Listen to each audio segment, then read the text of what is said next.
Je disais dans la première vidéo que je voulais m'adresser à certaines personnes.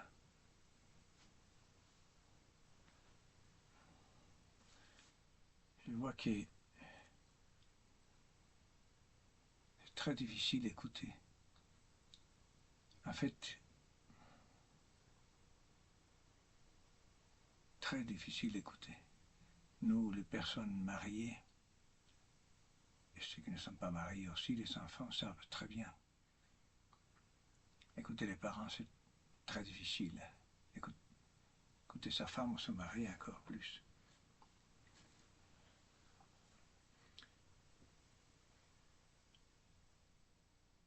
C'est un peu mystérieux, cette histoire d'écoute. Pourquoi il est avec quelqu'un qu'on peut parler et pas avec d'autres. Je ne sais pas si vous savez cette expérience de ne plus pouvoir parler avec certaines personnes. On peut les accepter comme ils sont. C'est difficile.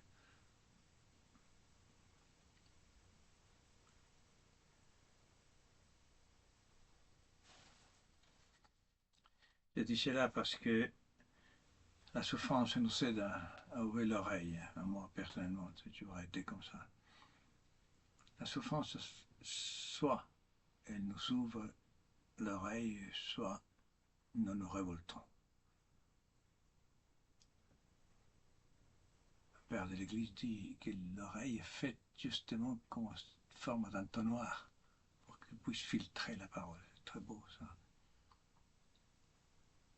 En fait, tu comprends, nous filtrons ce que nous voulons écouter, pour ce que nous pouvons écouter. Nous sommes si fragiles, si fragiles. Il y a un livre de prière, je voulais le lire, cette petite prière. Il dit: Donne-nous, Seigneur, ta paix. Donne, Seigneur, ta paix à ceux que nulle présence ne console. C'est à cette personne que je voudrais m'adresser. Une personne dans le monde, peut-être, je vous disais. Quelqu'un qui rien ne console. Mon consolation a rapport avec les sols, avec quelque chose de solide. L'homme cherche toujours la solidité en toute chose.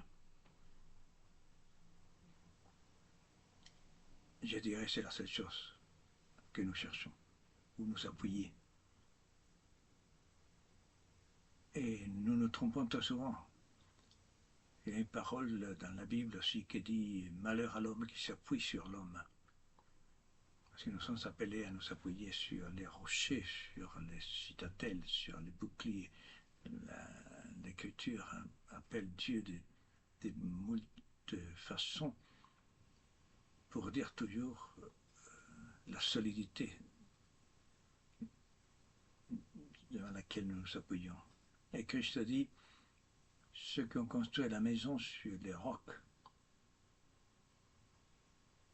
une femme, ce qui demande à l'homme, c'est une certaine solidité. Nous, les hommes, ne sommes pas toujours solides. Il y a des hommes aujourd'hui, surtout, qui ont perdu une référence transcendante. Et ça se voit tout de suite. Un homme qui cherche les biens, les choses, ou une femme, n'est pas solide. Celui qui s'est arrêté de chercher la vérité. De chercher la vérité. Il a perdu sa solidité.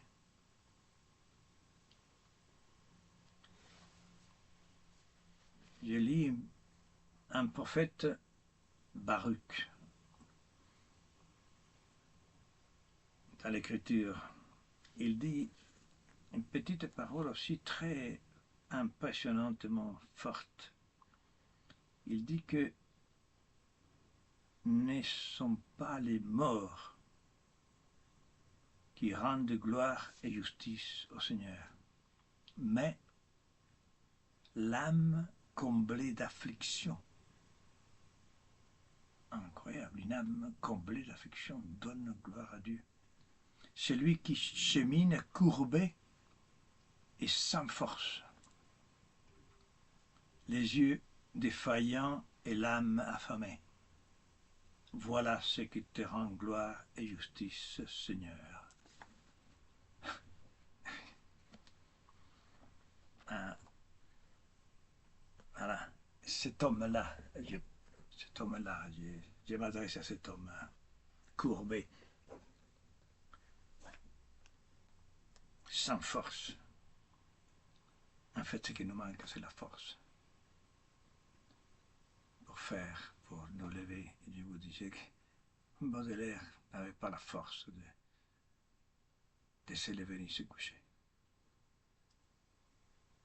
Nous vous disons combien de fois faire quelque chose et nous n'avons pas la force. Il y a un homme du XVIIIe siècle, un homme spirituel, un moine, qui dit: nous sommes appelés à avoir une vie austère et laborieuse.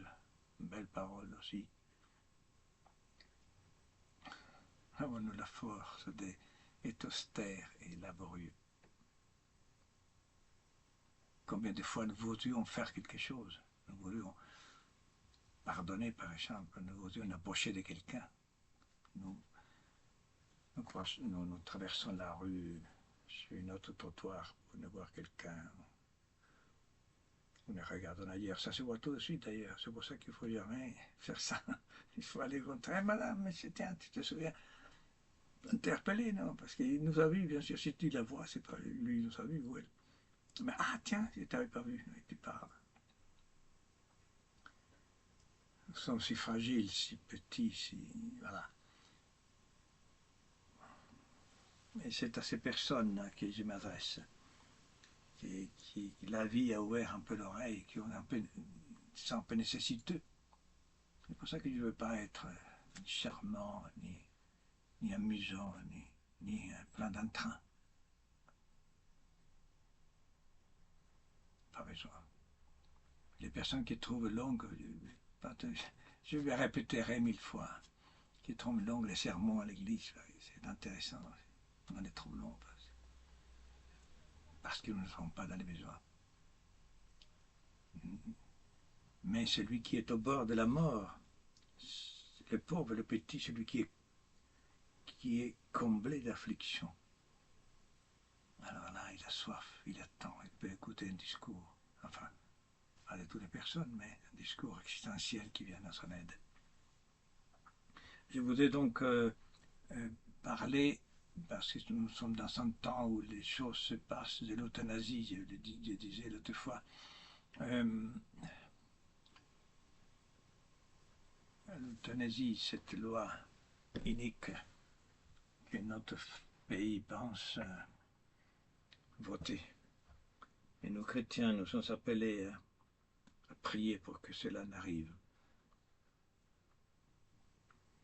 Mais le problème pour parler de l'euthanasie est étymologiquement que ça veut dire mourir bien, en fait une bonne mort. Ça veut dire là, étymologiquement.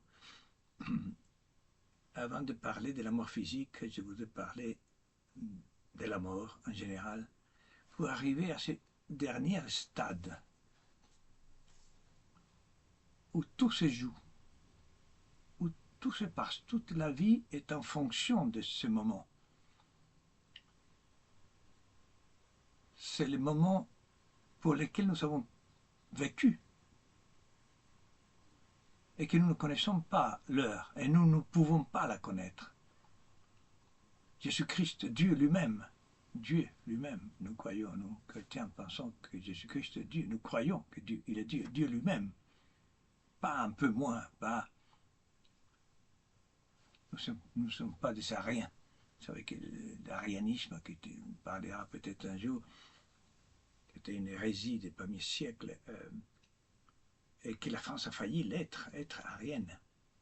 C'est grâce à Rémy et à Clovis, Rémy surtout, bien sûr, Sainte-Geneviève, que nous sommes devenus catholiques. L'arianisme consiste à croire que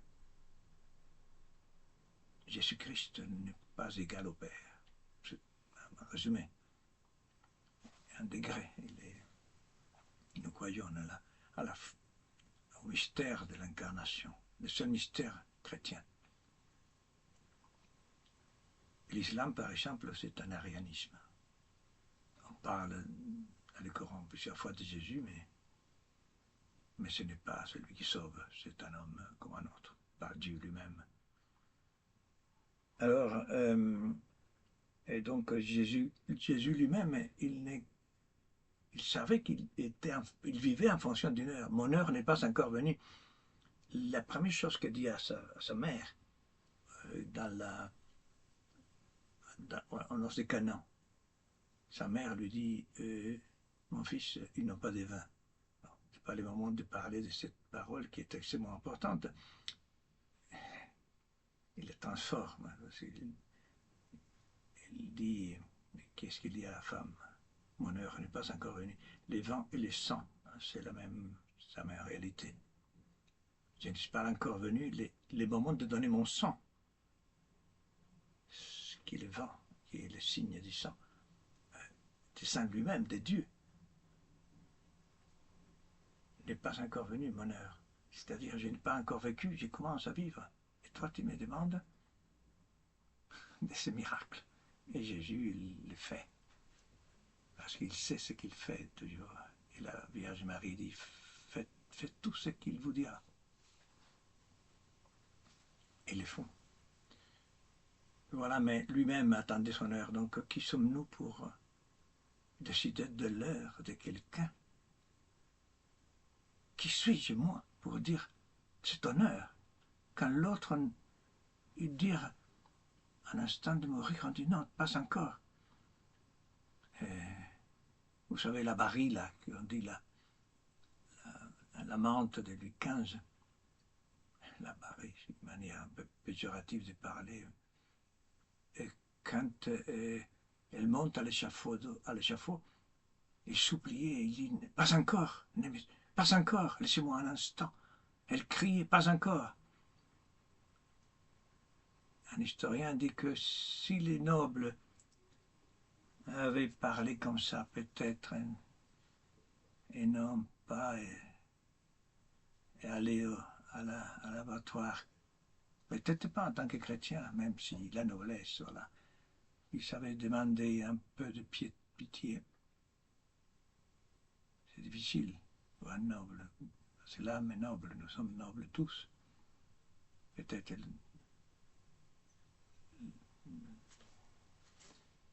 la guillotine se serait arrêtée un peu, peut-être. Jésus-Christ est le médecin, mais qui est cet homme? Qui sont ces hommes qui légifèrent pour moi? Ils ne savent pas qu'ils légifèrent pour eux-mêmes. Un jour, ils diront, mais qu'est-ce que nous avons fait? Qui décident, qui se mettent à la place de Dieu. À la place de Dieu pour décider. Vous savez que de la mort, quand il faut, jusqu'à de la mort et de la vie, ce qui est arrivé à Adam. Adam et Ève, Dieu leur dit, ne touchez pas l'arbre de la vie. Et ils ont touché l'arbre de la vie, ils sont morts. Ils sont morts, c'est-à-dire, Dieu est mort en eux, c'est le péché. C'est pas que Dieu s'est retiré de leur âme, non. Dieu reste toujours là, parce que sinon nous détruit. Mais nous sommes retirés de Dieu. C'est pour ça que les conséquences, bon, ce n'est pas le moment non plus. Donc, voilà, mais pour parler de cette réalité de la mort, il faut parler d'autres morts. Cette mort physique, c'est le sacrement, c'est la manifestation, c'est le signe de l'empreinte d'une mort plus profonde. Plus profonde que la mort ontologique, la mort de l'être. Voilà.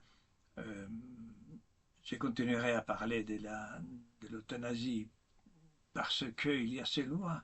Parce que peut-être quelqu'un peut être touché, peut-être quelqu'un peut prier pour que ce loi inique contre la piété. La piété, peut-être Dieu peut écouter quelqu'un. C'est pour ça que je le dis à ce moment-là. À bientôt.